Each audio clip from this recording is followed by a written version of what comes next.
Agora abra sua Bíblia aí, no Evangelho de João, capítulo de número 18. Evangelho de João, capítulo de número 18.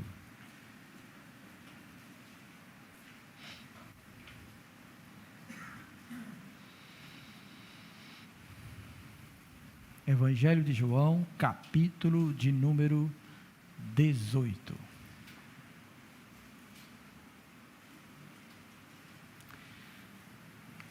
A partir do verso 33.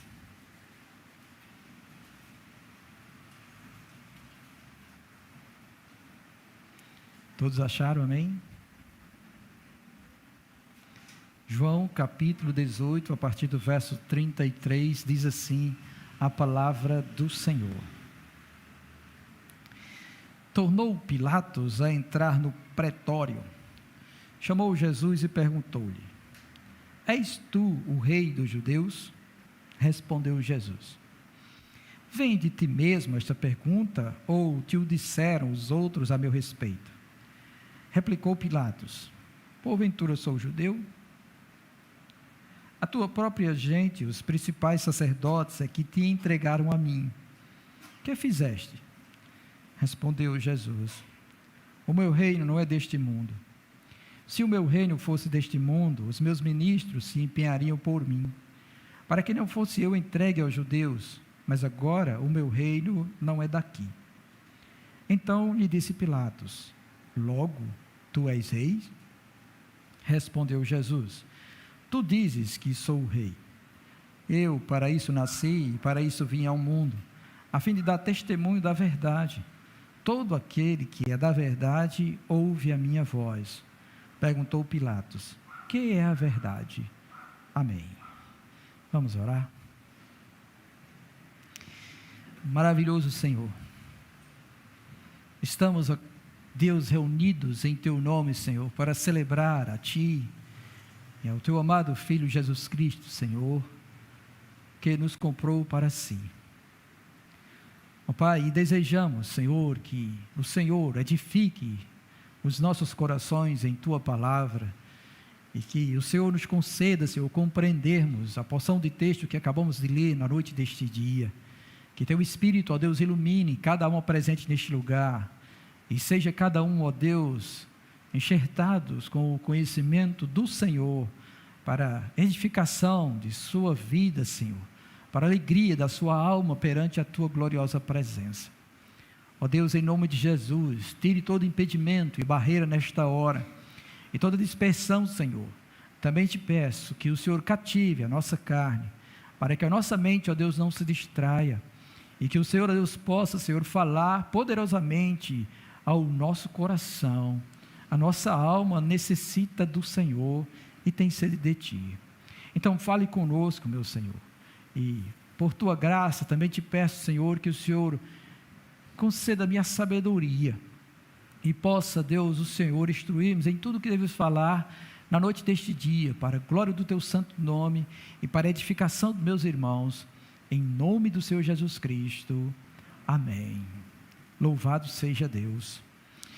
Bem, meus irmãos, hoje é noite de ceia, e estamos aqui mais uma vez para falarmos algo da parte de Cristo, da sua vinda, da sua encarnação, mais um propósito da obra dele, e como é grande, e cada dia cresce mais, porque a cada domingo de ceia nós olhamos para o que a Escritura revela acerca desse Cristo, do nosso Senhor e Salvador, e quiçá ou quisera que a nossa mente pudesse contemplar a tremenda obra de Jesus Cristo, para que todos nós pudéssemos estar aqui num dia como esse, no dia do Senhor, no dia que somos chamados à Assembleia dos Santos, a comunidade que se reúne em nome de Jesus, e todos, fitos desta grande e maravilhosa obra, pudesse vir como o povo de Israel ia em peregrinação à casa do Senhor, cheio de alegria, transbordando em seu coração, dizendo assim em sua alma: alegrei-me quando me disseram, vamos à casa do Senhor. para render-lhe graças e bendizer o seu nome, porque Ele é grande. Ele é grande. E aí então, nesta noite, eu quero me ater justamente à parte final desse texto que nós lemos, onde Jesus diz que para isso Ele nasceu e para isso Ele veio. Mas vamos entender primeiramente, tá bom, o contexto disso aqui, para que a gente possa ter a nossa mente clareada acerca disto que Jesus acaba de dizer a Pôncio Pilatos, o governador da Judéia naquele tempo. Bem, nós estamos no período em que Jesus, ele foi entregue, ele foi preso pelos principais sacerdotes, capturado, vamos dizer assim, e aí então eles se reuniram, o sinédrio, os principais sacerdotes, para julgar a Jesus, pois eles tensionavam matá-lo. Depois dele ter dado toda a instrução aos seus discípulos, instituído a ceia do Senhor, ou a Páscoa do Senhor, a ceia para a igreja, ele vem agora diante de um governador, sendo acusado de ser um revolucionário, de querer ser o rei dos judeus. Aí, olha só, irmãos, ele é apresentado como um malfeitor, como aquele que induz a não pagar tributo a César, que era o imperador de Roma na época. Então, o sistema em si era assim: havia o imperador romano, que era o imperador, chefe de todos, era como se fosse o rei dos reis, e ele estabeleceu reis em diversas províncias, tá? E um desses reis era Pôncio Pilatos, que era o rei ou governador da região de Judá, ou da Judéia, e de Jerusalém. E como há no Antigo Testamento profecias acerca de Jesus, de que Deus falou que ele seria o rei dos judeus, esses principais sacerdotes, esses judeus, com a inveja desse Cristo, por toda a obra que ele fizera, e por atrair multidões, e por operar milagres grandiosos, tá? Foi rejeitado por eles para ser o seu rei. E aí então, eles moveram testemunhas falsas para acusar Jesus de traição ao imperador da época, e eles não acreditavam que esse Cristo pudesse ser aquele que a Escritura descreve e promete como sendo o Messias, o ungido, o rei de Israel. Daí então, feito isso, eles tramam um julgamento à noite ainda, à noite eles pegam Cristo, e eles acusam Cristo e procuram testemunhas e não conseguem facilmente fazer isso, até que eles atentam para aquela sentença que Jesus diz que ele é o Filho de Deus, e por isso ele blasfemou, dizendo ser igual a Deus ou Filho de Deus. Aí eles pegam ele logo cedo pela manhã, bem cedo mesmo, na sexta-feira da Paixão, que vai ser celebrada este mês aqui em todo o nosso país, né? Logo pela manhã eles levam ele a Pôncio Pilatos, e Pôncio Pilatos estava numa residência, que como se fosse um palácio. Nesse palácio havia um local, onde a guarda real, que é a guarda pretoriana, estava presente, e se acomodava, e eles chegam até o pretório, e colocam ali Jesus, e eles não podem entrar, porque eles precisam se purificar, para celebrar a Páscoa, ou o domingo de Páscoa, o sábado da Páscoa. E então eles ficam do lado de fora, e o governador é chamado então a ir até eles, para ver o que está acontecendo. E ele ouve eles e diz que este homem chamado Jesus é tudo isso que eles servem: um impostor, alguém que incentiva o povo a não pagar tributo a César, e que ele se denomina rei dos judeus. Aí, nessa questão de ser rei dos judeus, Pilatos ficou um pouco interessado, porque ele é o rei dos judeus. Então, como alguém vem se apresentar sendo o rei dos judeus? Obviamente, quando Pilatos olhou para Jesus, e Jesus não tinha aparência de rei, porque ele vestia uma túnica simples, ele não era rodeado de gente importante, ele não tinha grandes riquezas, como geralmente os príncipes e os reis da terra têm, ficou um tanto difícil de acreditar nisso. Mas resolveu então interrogá-lo. E no Evangelho de Lucas, no Evangelho de Mateus, não tem uma descrição detalhada desta conversa, apenas no Evangelho de João, onde é dito isso. Nos outros evangelhos ele chega, pergunta se ele é o rei dos judeus, ele diz: quem te disse isso? Foi tu mesmo ou outros disseram a você? Aí ele novamente diz que foram eles que entregaram ele a ele. Aí ele novamente pergunta: tu és rei? E ele diz: como tu disseste? E encerra o papo aí. Só no Evangelho de João que há um detalhe dessa discussão. E obviamente quando João faz isso, ele quer resgatar, tá bom? Tudo o que é dito acerca de Jesus como sendo o rei estabelecido por Deus, o Criador. E aí entra o nosso diálogo, não é? Aí, no texto que nós lemos, a partir do verso 33, Pilatos então torna a entrar no pretório, chama Jesus para interrogá-lo e pergunta a ele: és tu o rei dos judeus? Aí, antes que Jesus pudesse dar uma resposta a ele, Jesus deseja saber o que há no coração dele, ou que seja revelado o que este homem está pensando. Se esta pergunta vem dele mesmo, se ele pensa sobre isso, se ele já ouviu falar sobre isso e até podia crer que realmente Jesus fosse o Messias, o rei dos judeus, ou se foram os outros que disseram isso a ele. Então Jesus pergunta: vem de ti mesmo esta pergunta, ou disseram os outros isso a meu respeito? Você ouviu eles falar a meu respeito, ou você mesmo considerou que eu sou o rei, ou o rei dos judeus, aquele que deveria reinar sobre os judeus? E aí Pilatos, simplesmente assim, num corte seco, diz, ou responde: porventura sou judeu? Quer dizer que ele não acreditava nisso. Ele não tinha o menor interesse de saber que Jesus realmente era o prometido para reinar sobre o povo do Senhor, sobre os judeus. E diz que a gente de Jesus, ou os próprios judeus e os principais sacerdotes, que são membros do Sinário, foi que entregaram ele a ele. E aí ele vai perguntar: o que você fez para esse povo estar tão assim inflamado contra você? O que foi que fizeste? Mas Jesus, antes de responder esta pergunta, Jesus responde a Pilatos, procurando também até uma forma de convertê-lo, ou de que ele seja iluminado para ser salvo. E aí Jesus responde: o meu reino não é deste mundo. Se o meu reino fosse deste mundo, os meus ministros se empenhariam por mim, para que eu não fosse entregue aos judeus, mas agora o meu reino não é daqui. Então, obviamente, quando Jesus fala isso, ele está realmente considerando a questão de ser rei, porque ele fala: o meu reino. Se ele tem um reino, logo ele é rei. Só que esse reino não é um reino que provém do mundo, ou não é da mesma maneira que existem os reinos terrenos. E isso era o que os judeus esperavam que tivesse acontecido com o Messias, porque ele é prometido para reinar e subjugar as nações.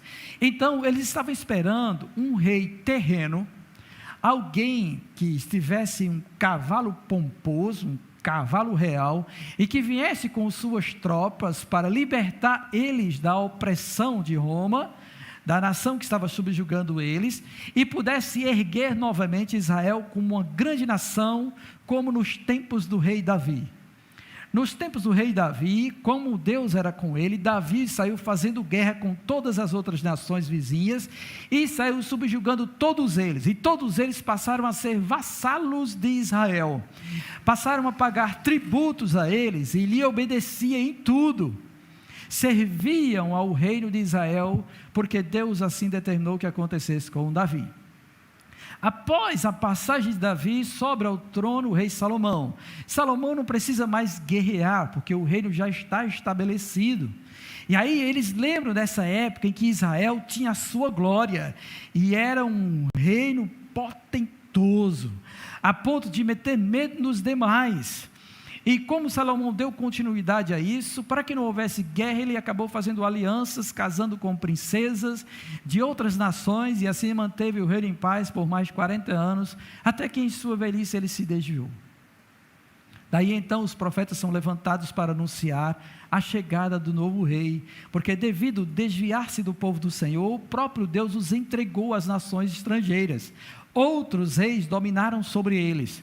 O Império Assírio devastou todo o reino do norte, o reino de Israel. E depois o Império Babilônico dominou sobre o reino de Judá. E desde então, o povo de Deus e os judeus eram subjugados por outros reis, reis de outras nações. Mas Deus levantou profetas anunciando que viria o seu rei, que ele novamente restabeleceria, governaria sobre eles, e o domínio desse reino seria sem fim. E onde a gente encontra isso? Aí a gente vai voltando ao Velho Testamento para que a gente possa conceber essa ideia, tá bom? A primeira profecia acerca do rei se encontra logo no primeiro livro da Bíblia, que é o livro de Gênesis, no capítulo de número 49. No capítulo 49 de Gênesis, está o patriarca Jacó em sua velhice e prestes a ser recolhido aos pais, ou falecer. Ele chama então seus filhos para abençoá-los, ou dar a bênção dele sobre todos eles. E aí ele convoca os seus filhos, nem todos eles recebem realmente uma bênção, alguns deles são destituídos de favores que eram propícios aos filhos, e quando chega então na vez de Judá, ele chama ele, tá bom, e o abençoa. E no verso número 10 é dito assim, pode acompanhar, tá bom? O cetro não se arredará de Judá, nem o bastão diante de seus pés, até que venha Siló, e a ele obedecerão os povos. Esta profecia diz respeito a Cristo reinando, sendo rei. Então ele diz que o rei vem dos judeus, vem da tribo de Judá, vem de um descendente de Judá, do filho de Jacó. E quando ele fala que o cetro não se arredará dele, significa que esse cetro é aquele cetro que geralmente os monarcas eles têm, ou bastão. Quem assiste filme medieval já ouviu isso, né? O rei está sempre acompanhado de um bastão. Este bastão, ele ordena as coisas, dá a ele autoridade para mandar e desmandar. É tanto que quando a rainha Esté se casou com o rei Assuero, ela não poderia entrar na presença dele de qualquer forma. E para salvar o povo dela, ela teve que ir adiante do rei no pátio real. E o rei estendeu o cetro para ela como sinal de que ela podia ter permissão para falar com o rei. Então havia isso aí, tá bom? Por isso essa questão do bastão vai ficar sempre com ele. E o texto diz que até que venha Siló. Essa palavra Siló é semelhante àquela que Jesus manda o cego se lavar. Siloé, que significa o enviado. Até o texto traduz isso para nós. Então Siló é aquele que é prometido para reinar. Siló é Cristo. Até que venha Cristo, né? Estão aguardando isso aí. E a ele obedecerão os povos. Então significa que ele será um rei soberano que governará sobre todas as nações. É nosso Jesus. Aleluia, glória a Deus por isso. Aí existem várias outras profecias acerca deste rei. Então vou pegar uma assim do meio e depois mais para frente, até porque eu não vou poder explanar todas as profecias acerca deste rei. Mas no livro de Miqueias, o profeta menor, que a gente já viu aqui na escola dominical, no capítulo 5, no verso de número 2, livro do profeta Miqueias, no capítulo de número 5, verso número 2, há também uma profecia recobrando acerca deste rei. E esta profecia é bastante conhecida nossa, porque ela diz assim: e tu, Belém Efrata, Belém era uma cidadezinha. Eu não tenho ideia de cidades pequenas, porque eu não passo por nenhuma delas. Mas assim, quando eu dava aula, quando eu ministrava aula no Senac, eu encontrei uma pessoa fazendo curso lá de Gado Bravo. E Gado Bravo é uma cidade, na época, uma cidade pequenininha. Eu disse, só tem uma rua, né? E ela ficou assim, meio assim comigo, né? E tem aquela história que a gente diz assim, que tem a placa aqui, bem-vindo, e por trás voto sempre, não é assim? Pronto. Cidade pequena que ninguém considera, tá bom? Que só sobrevive porque tem uma prefeitura e há funcionários da prefeitura que recebem, então ela sobrevive. Fora isso, não tem mais nada. É uma coisa assim. Então é uma cidade insignificante.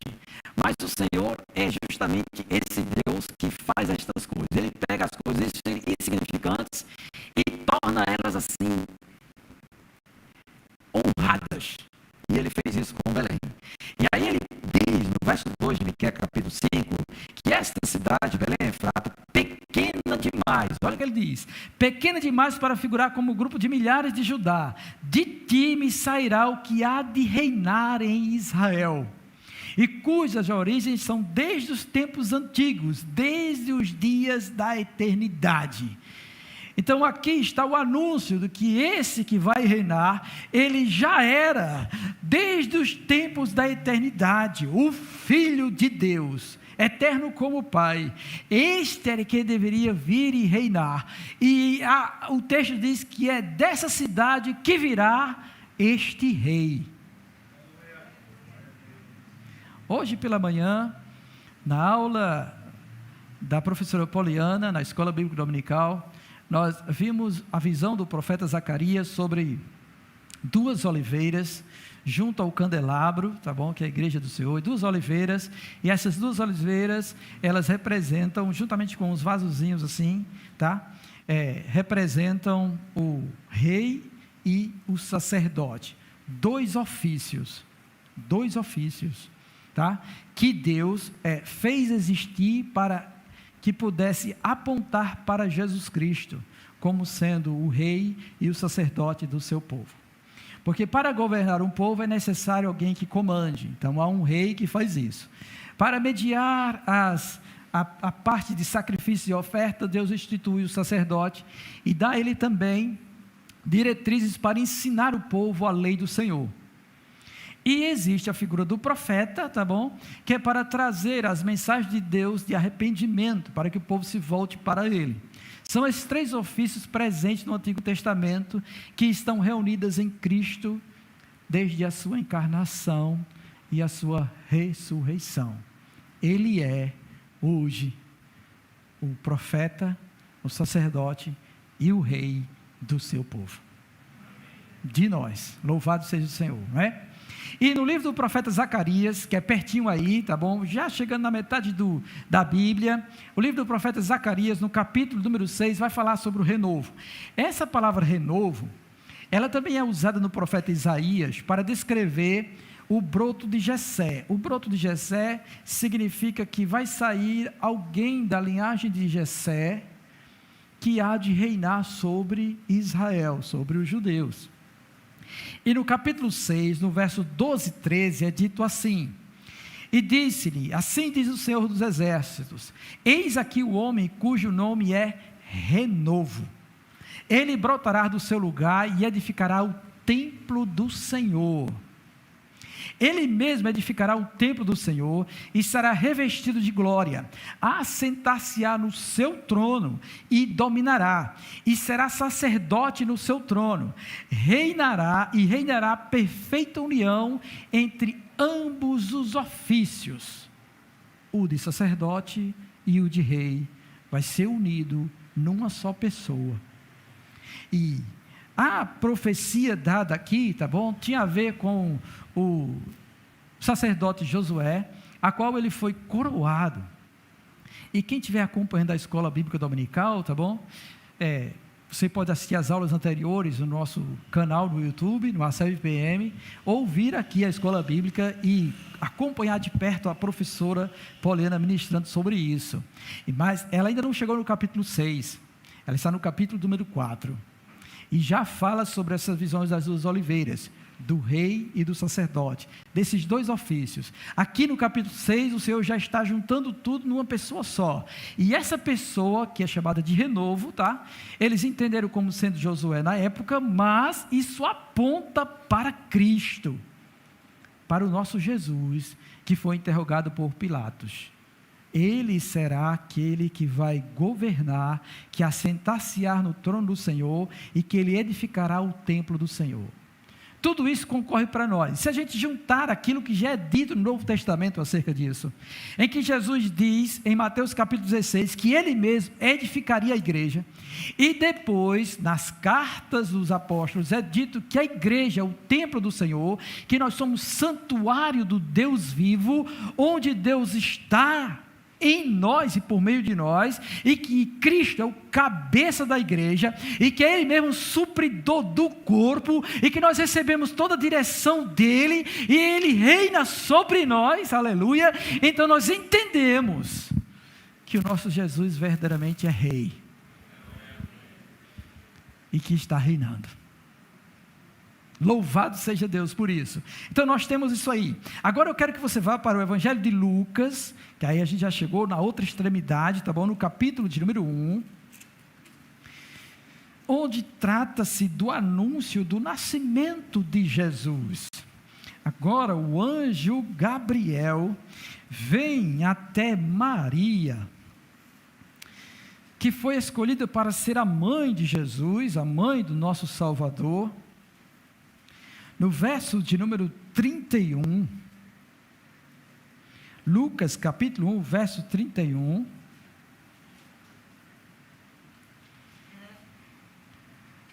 Gabriel fala assim, tá bom? Para ela: eis que conceberás e darás à luz um filho, a quem chamarás pelo nome de Jesus. Este será grande, será chamado Filho do Altíssimo. Deus, o Senhor, lhe dará o trono de Davi, seu pai. Ele reinará para sempre sobre a casa de Jacó, e o seu reinado não terá fim. Eita, glória a Deus. Ele ainda não havia nascido, veio o anjo falar esta profecia e dizer isso para ela. E o que ele diz para ela, tá bom? É que esse filho que nascerá, que é o Filho do Altíssimo, a encarnação do Filho de Deus, tá? Ele herdará o trono de Davi, e ele reinará sobre todos os judeus, tá? E o reinado dele não terá fim. Será para todos sempre, pelos séculos dos séculos dos séculos. Amém.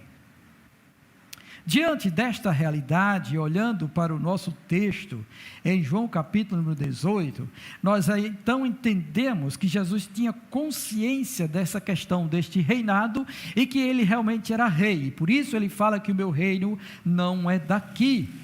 Aí Pilatos então pergunta-lhes: logo tu és rei? E Jesus diz a ele: tu dizes que sou rei. Na tradução do grego, tá bom? É como se Jesus estivesse confirmando aquilo que Pilatos estivesse indagando. Certamente é como tu dizes, eu sou rei. Eu sou rei. E aí quando ele diz isso, ele fala o propósito pelo qual ele nasceu. Eu, para isso nasci, para isso vi ao mundo. Então nós entendemos que a vinda de Jesus também a este mundo tem a ver com mais esse propósito, de tantos os outros que tem. Da restauração de todas as coisas, da conversão do coração corrupto, da libertação do pecado, do nosso resgate, do perdão de todas as ofensas que cometemos contra Deus, da reconciliação que Ele faz entre Deus e nós, da iluminação da nossa mente, da doação de dons espirituais, do livramento de muitas coisas malignas, da opressão, da proteção que temos em virtude de este mundo ter sido entregue ao maligno, e por causa de estarmos em Cristo somos guardados por Ele, louvado seja Deus. E diante de todas as outras coisas, há mais essa: eu nasci e eu vim ao mundo para isso, eu vim para me tornar o rei, e não qualquer rei, porque ele não veio somente reinar sobre os judeus, veio reinar sobre todas as nações, sobre todos. Bendito seja o Senhor, aleluia, glória a Deus. E ele veio para este mundo fazer isso, e ele diz: eu vim, e para isso eu vim ao mundo, e eu vim a fim de dar testemunho da verdade. E aí vamos pensar um pouco também nessa questão da verdade. Eu vim dar testemunho da verdade, e essa palavra verdade, tá bom, quer englobar todas as coisas que são reais, que diz respeito ao próprio Deus, ou à realidade de Deus. Cristo falou sobre esse Deus. Cristo também falou sobre o homem. Cristo falou sobre o pecado. Cristo falou sobre o julgamento. Cristo falou sobre santidade. Cristo falou sobre a consumação dos séculos. Cristo falou sobre ressurreição, sobre vida eterna. Ele falou sobre tudo isso, ele transmitiu tudo isso, ele deu testemunho disso, para que todos possam crer nisso, e que isso que ele disse é real e vai acontecer. E que hoje o maligno, como cega o entendimento das pessoas, querem proclamar por aí, dentro das escolas, das universidades, que não existe Deus, e que essa história de Jesus é um mito, e que Adão e Eva não existiu, e que essa coisa de pecado não existe, e tudo isso tem sido proclamado por aí afora, mas ele veio dar testemunho disso, e ele agora vai reinar por conta disso também, e por causa de sua obediência ele conquistou este reinado, porque tudo aquilo que o Pai o mandou fazer, ele fez, e fez com total submissão e obediência. Louvado seja Deus por isso. Bendito seja Deus por isso. E quando ele fala acerca disso, ele diz também que todo aquele que é da verdade ouve a minha voz. Aí isso aqui entra nós.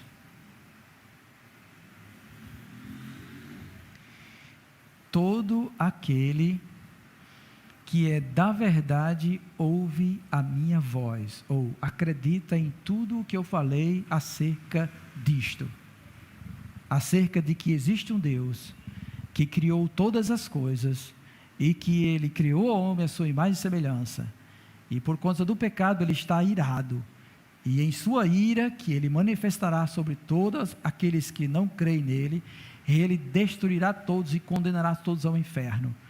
Também disse esse que ele manifestou por amor e misericórdia e graça um meio de salvação, o único meio de salvação, que é por meio de Jesus, seu Filho. Ele manifestou isso, ele disse isso. E quando ele estabeleceu isso, quando isso é pregado, quando o Evangelho é anunciado, aqueles que são da verdade ouvem essa mensagem, creem nessa mensagem, e porque creem nessa mensagem, tornam-se súditos deste rei. Oh glória! Eu e você, nós que cremos em tudo o que ele falou, em toda a doutrina de Cristo e acerca de quem ele é e de sua obra redentora, nós somos os cidadãos deste reino.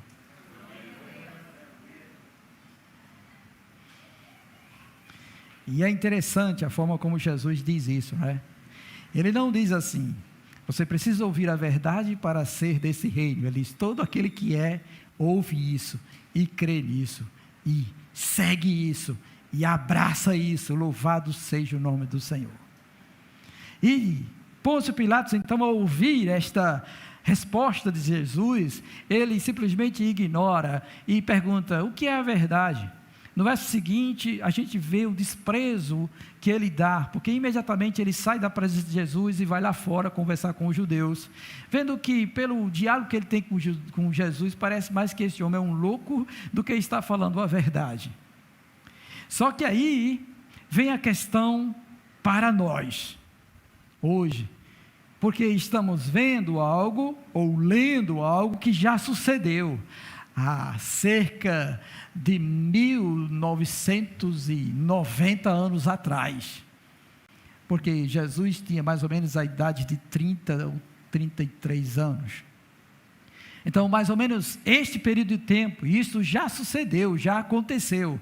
E hoje nós, pela Escritura, vemos que após a sua morte, ele foi elevado, ele foi entronizado, os portais eternos se abriram, e ele está à destra de Deus. E ele mesmo, ao ressuscitar, disse em Mateus capítulo 28, toda a autoridade me foi dada no céu e na terra. Toda a autoridade. Então ali ele já foi empossado como sendo o rei dos judeus, o rei sobre todas as nações, e todos então estarão sujeitos ao seu domínio.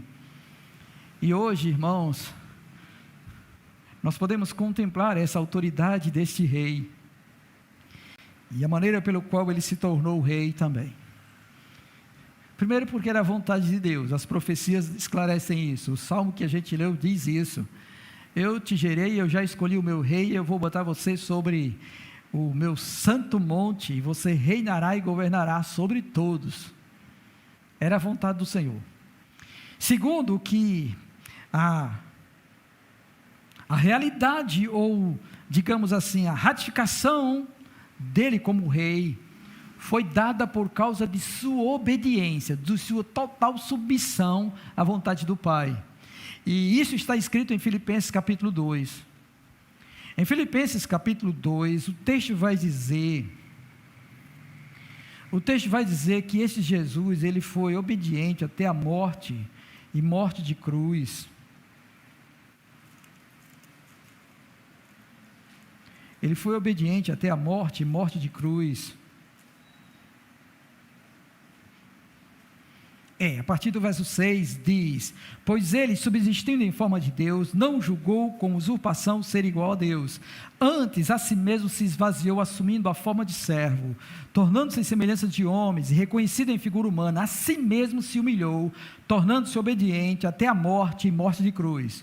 Verso 9: pelo que também Deus o exaltou sobremaneira, e lhe deu um nome que está acima de todo nome, para que ao nome de Jesus se dobre todo o joelho nos céus, na terra e debaixo da terra, e toda língua confesse que Jesus Cristo é Senhor, para a glória de Deus Pai.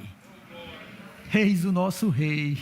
Ele realmente é rei dos reis e é senhor dos senhores, e ele veio à terra para que isso fosse alcançado, e foi alcançado por sua submissão, por sua obediência e entrega total, e Deus lhe deu um nome que é sobre todo nome, no céu, na terra e embaixo da terra, para que todos dobrem seus joelhos ante ele, e toda língua confesse que Jesus é Senhor. Aleluia, para a glória de Deus Pai. Muitas vezes nós, irmãos, deixamos passar desapercebido essa realidade, mas o nosso Senhor e Salvador é Rei soberano. Ele é grande.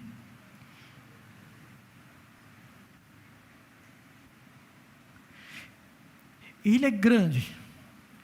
E isso é manifestado em nosso meio. Na sua igreja, é perceptível isso. Em que sentido isso é perceptível? Número 1, em toda luta contra as hostes espirituais do mal, não há outro nome em que um demônio seja expulso, senão no nome de Jesus.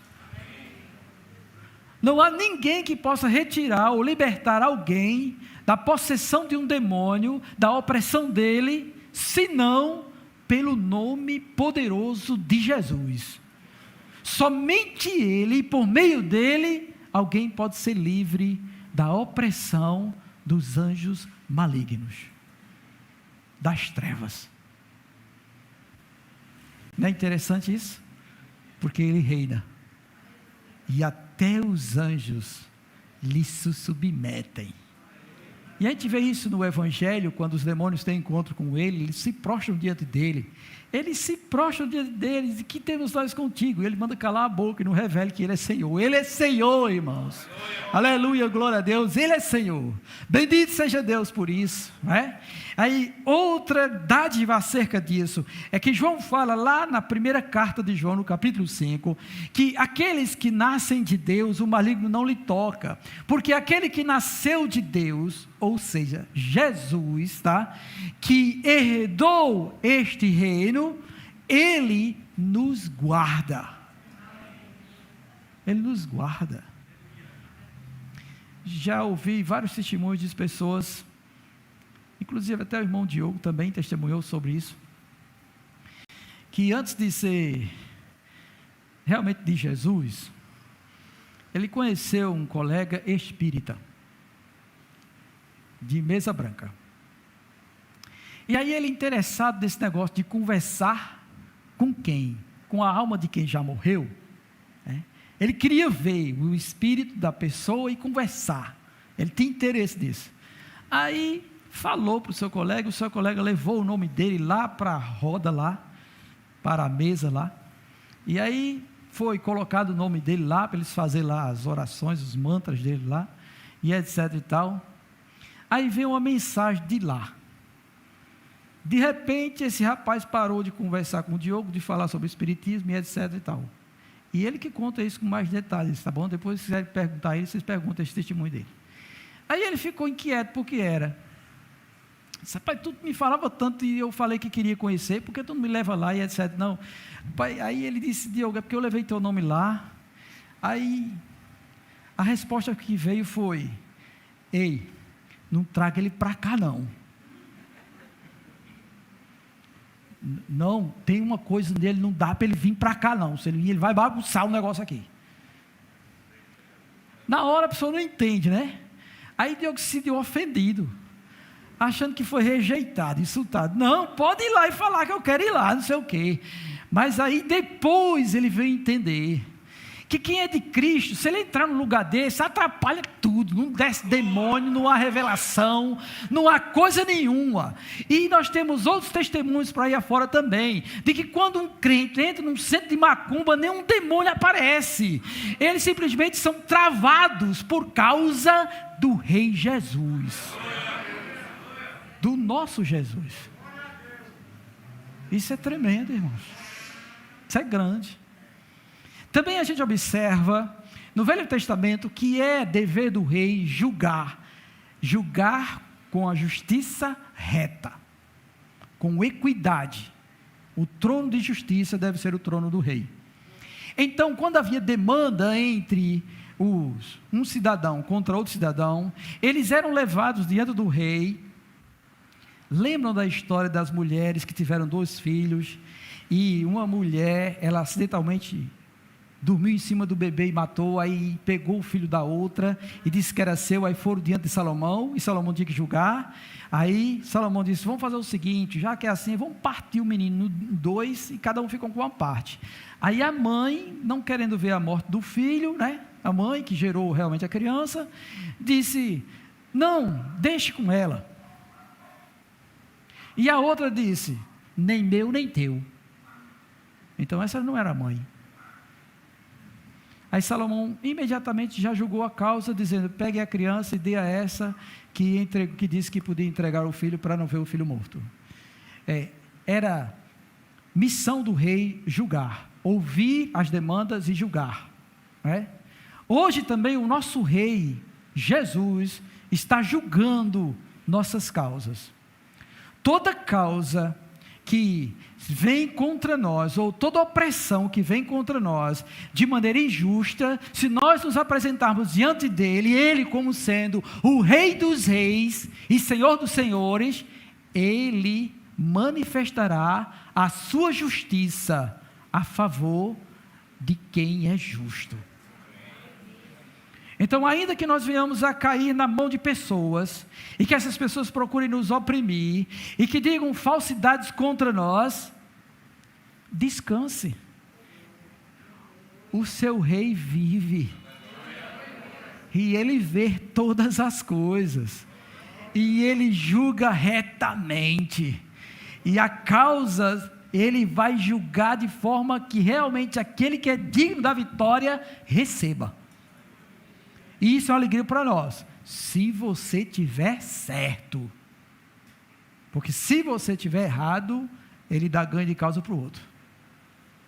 Mas se nós estivermos certos, confie, a causa é nossa, ele julga retamente. Ele faz isso porque ele é o nosso rei, que governa e domina sobre tudo. Isso é tremendo, meus irmãos, louvado seja Deus.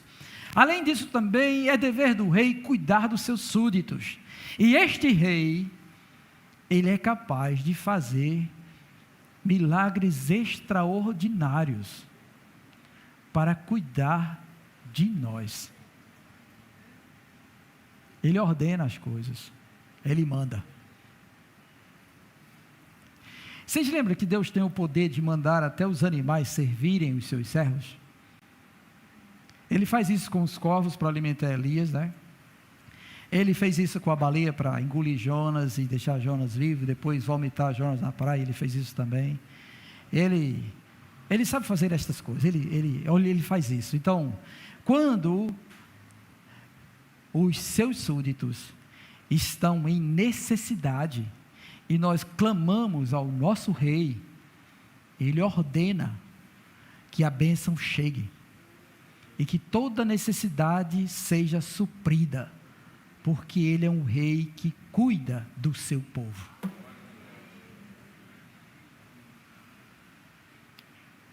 E aí vocês lembram da carne, e do dinheiro da gasolina, e da feira, e da cura, e de tudo que ele faz. Glória a Deus. De toda a provisão que ele emana para nós, porque ele como rei não desampara os seus filhos, os seus súditos, todos eles têm alguma coisa, porque ele simplesmente é um rei gracioso. Agora, se seu coração está inclinado para outras coisas, e que o que você pensa que é necessário para você não é aquilo que ele acha que é necessário para você, você pode se sentir muitas vezes frustrado quanto a isso, mas no entanto, ele diz assim: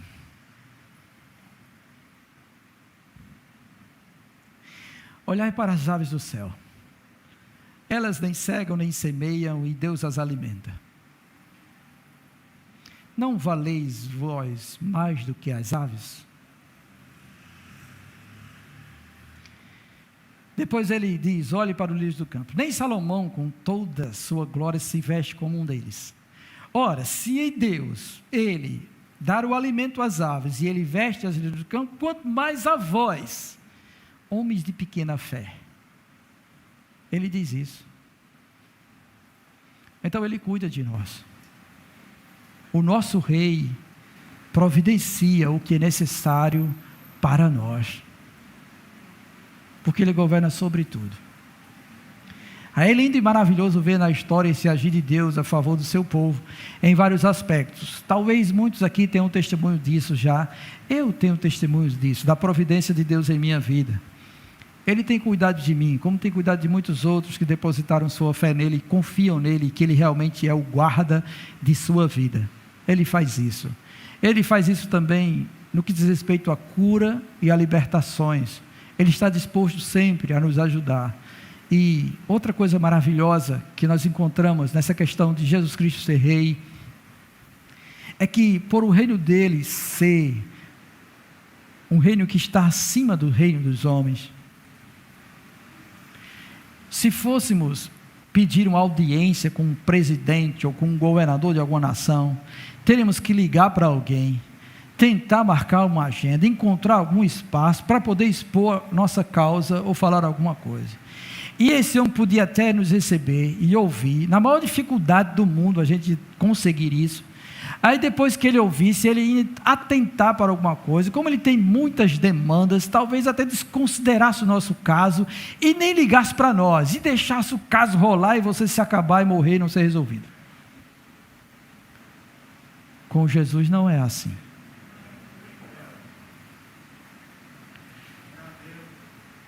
Com Jesus, cada súdito seu pode entrar na presença dele na hora que quiser. E ele lhe ouve.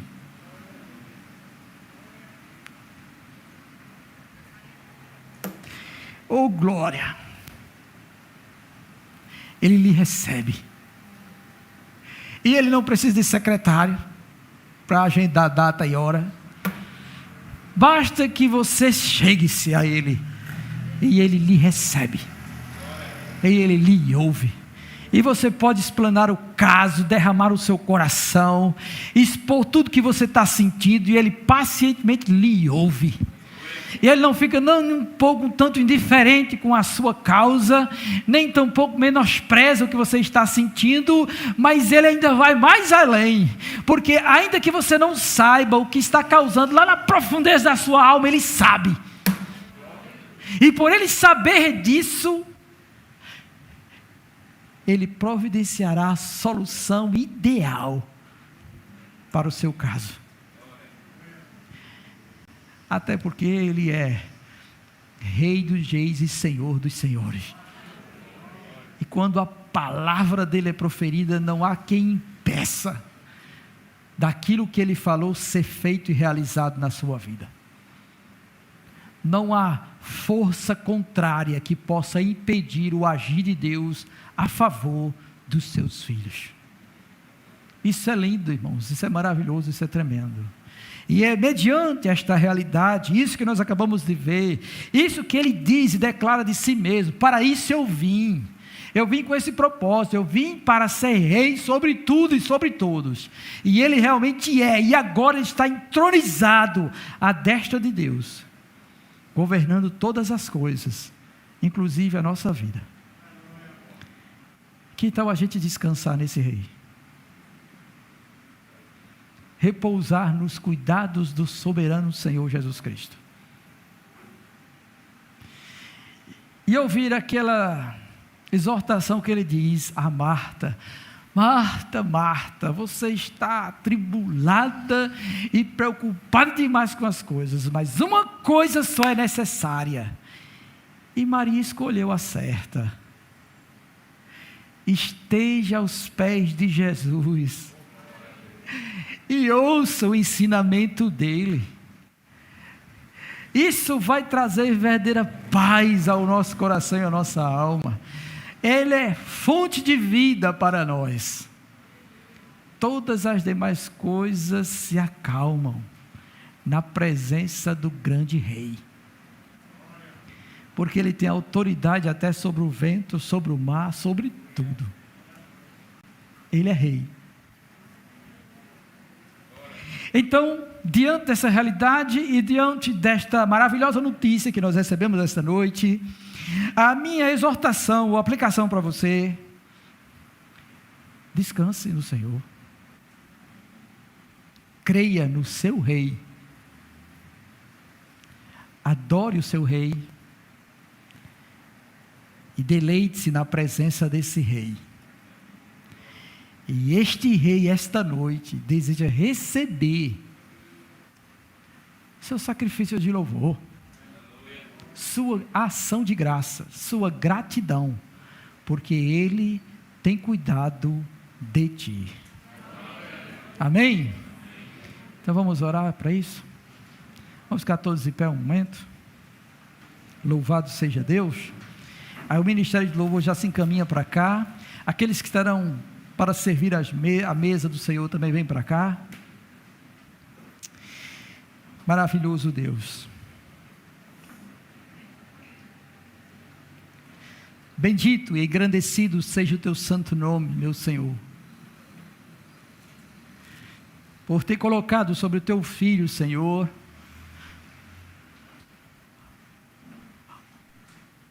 o teu reino, Senhor. Por ter entronizado ao Senhor Jesus como Rei dos Reis e Senhor dos Senhores, a qual, Deus, todos nós, Pai, como súditos deste reino, Senhor, nos alegramos, pois nele, Senhor, nós encontramos tudo o que é necessário para o bem-estar da nossa alma e da nossa vida. Então faz, ó Deus, com que o nosso coração repouse seguro, descanse, tire, ó Deus, toda e qualquer perturbação, Senhor, que há em nós, porque nós sabemos, ó Senhor Deus da glória, que Ele tem cuidado de nós. Ó meu Senhor, faz-nos contemplar isto e as demais bênçãos espirituais conquistadas por Jesus Cristo, Senhor, ao entregar sua vida naquela cruz. E que hoje, ó Deus, neste dia, somos lembrados deste fato grandioso e glorioso, porque foi na cruz que Ele venceu todos os principados e potestades, e os expôs publicamente, ó Deus, triunfando sobre eles na cruz, e fazendo-se, ó Deus, tudo o que foi designado por Ti. Ele foi entronizado, recebendo o nome que está sobre todo nome, para que ao nome de Jesus se dobre todo o joelho no céu, na terra e embaixo da terra, e toda língua confesse que Jesus é o Senhor.